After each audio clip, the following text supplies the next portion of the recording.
இந்தியாவில் பிறந்ததுக்கு எப்பயாச்சும் பயங்கர லக்கியாக ஃபீல் பண்ணியிருக்கீங்களா? இந்த நார்த் கொரியாவில் இருக்க ரூல்ஸை பார்த்துட்டு நான் ஃபீல் பண்ணேன்.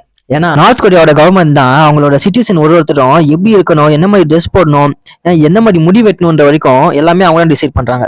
இன்னொரு ரூல் என்னன்னு பாத்தீங்கன்னா, நார்த் கொரியாவோட லீடர்ஸ் 2 பேரோட போட்டோவை எல்லாரும் வீட்லயும் மாட்டிருக்கணுமா. அதுல ஒரு தூசியும் படாம பாத்துக்கணும்.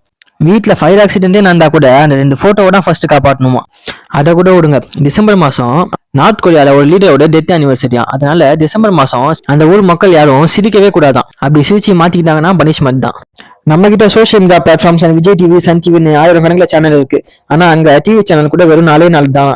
அதுவும் அந்த கவர்மெண்டோட சேனல். அந்த நாட்டுல ஏதாச்சும் கிரைம் பண்ணி மாட்டிக்கிட்டா 3 தலைமுறைக்கும் பனிஷ்மெண்ட் இருக்கும். இப்போ ஒரு தாத்தா மாட்டிக்கிட்டாருன்னா அவரோட பேரை வரைக்கும் அந்த தண்டனையை அனுபவிக்கணும். அங்க எலெக்ஷனே சும்மா பேருக்கு தான் நடத்துறாங்க. ஒரே ஒரு கட்சி தான் ஃபுல்லா கண்ட்ரோல் பண்ணுது. இவ்வளவு ஸ்ட்ரிக்டான ரூல்ஸ் போட்டாலும் அந்த கவர்மெண்ட் எடுத்து ஒரு வார்த்தை கூட யாரும் திரும்ப பேச முடியாது. அப்படி யாராச்சும் இந்த கவர்மெண்டோட ரூல்ஸ் எல்லாம் ஃபாலோ பண்ணாம போனா டெய்லி ஈவினிங் 6 மணிக்கு இதே மாதிரி நியூ இன்ட்ரெஸ்டிங்கான வீடியோ நம்ம சேனல்ல வந்துடும். சப்ஸ்கிரைப் பண்ண மறந்துடாதீங்க. Subscribe stories by Ashwin.